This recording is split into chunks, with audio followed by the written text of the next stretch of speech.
people. Because here at Gordon, like, we've learned a lot about like how much you really can do. Yeah. And so sort of the thought of being able to do something and not doing something sort of feels bad to me.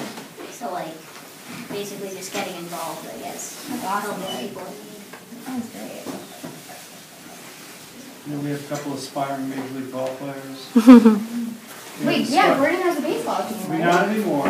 Sore subject. But we also have, That's awkward. I want to also note that we have aspiring actors and actresses, for sure. Musicians, vocalists, that's for sure. I know around this room I see that.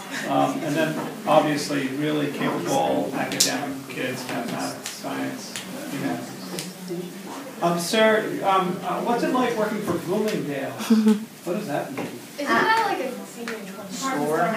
Yeah, that kind of a store, I was going to say. Isn't that a store? Yeah, so Bloomingdale's is a department store. We have 31 locations in the United States. We also have a Bloomingdale's in Dubai, which is ultra luxurious and whatever. We don't have any affiliation. It's a leased store. But basically what I do is I buy boys' clothing for Bloomingdale's. So it's my responsibility to work with like 50 to 100 brands to pick out specific merchandise at different times of the year to put in our stores.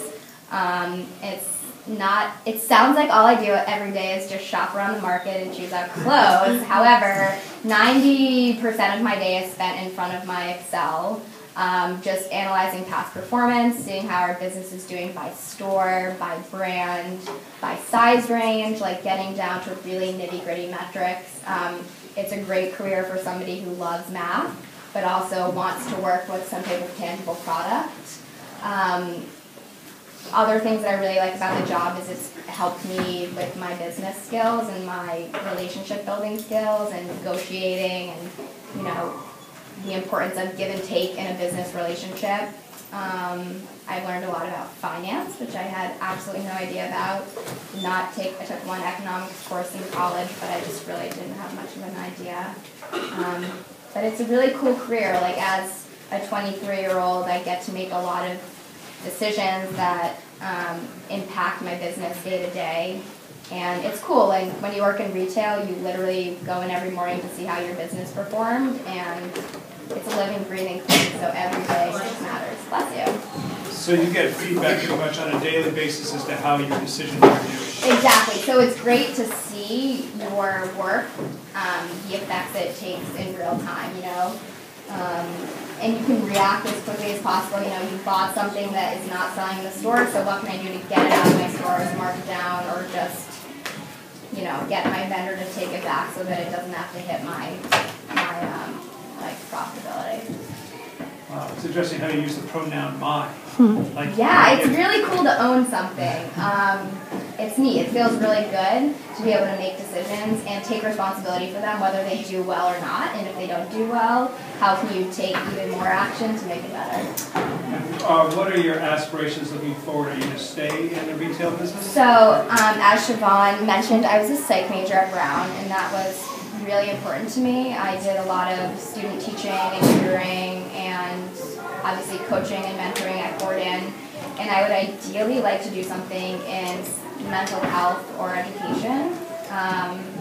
Right now this is sort of like a little bit of a detour to get me to New York City, get me exposed to the business world, but ultimately I'd like to either be a psychologist or maybe a teacher. Nice. And what's it like living in New York? New York is awesome. I don't know if any of you have spent any time there. Anyone? New York City? A little bit? Yeah. Okay, cool. I had actually, before college, I had never been to New York City. I actually ended up dating someone who was from New York, so I visited there quite frequently, but it's really cool. There's always something going on. For those who like love stimulation and love entertainment or the arts, those of you who are interested in performing arts, I mean, it is incredible. Like, something's always open. Like, you can get a manicure at 12 o'clock at night. Like, yeah! Awesome. Yeah, Andrea clearly is very enthused. But I think the most awesome thing about New York is that it brings together so many different types of people. So there's just like so many different people to meet and become friends with and work with. So do you think, if you see yourself looking forward, would you like to continue to live in the city, or what is your nature and city living? How's that matching up?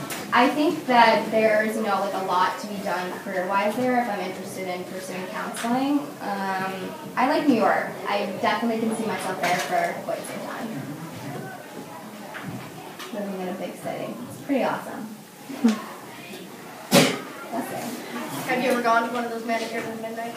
I have, because sometimes I'm at the office until super late and I have a meeting the next day and I need to look really polished, so I will. How many hours do you work a week, do you think? I usually work from like 8 till 8 at night, and I don't usually go in on the weekends, but it's crazy to see some of my friends who work in finance and consulting working 100 hours a week, which it's like, think about when you get out of school at 3 and I'm so exhausted, and it's like, gotta be at work until 3 in the morning. That doesn't sound like too much fun. So I think that's also a good segue into, like, I think the best advice that I've learned is that it really matters that you're doing something that fulfills you.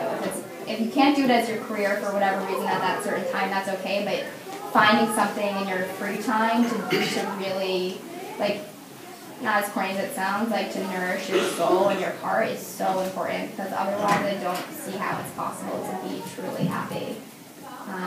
And not just when you're in the working world, but like when you go on to high school and you're so busy with all your academics and your arts and your sports, like finding something that you can do after school to just like give you happiness. If it's listening to your iPod or drawing or talking with a friend, totally, like that's what life is. That thought, that is lovely.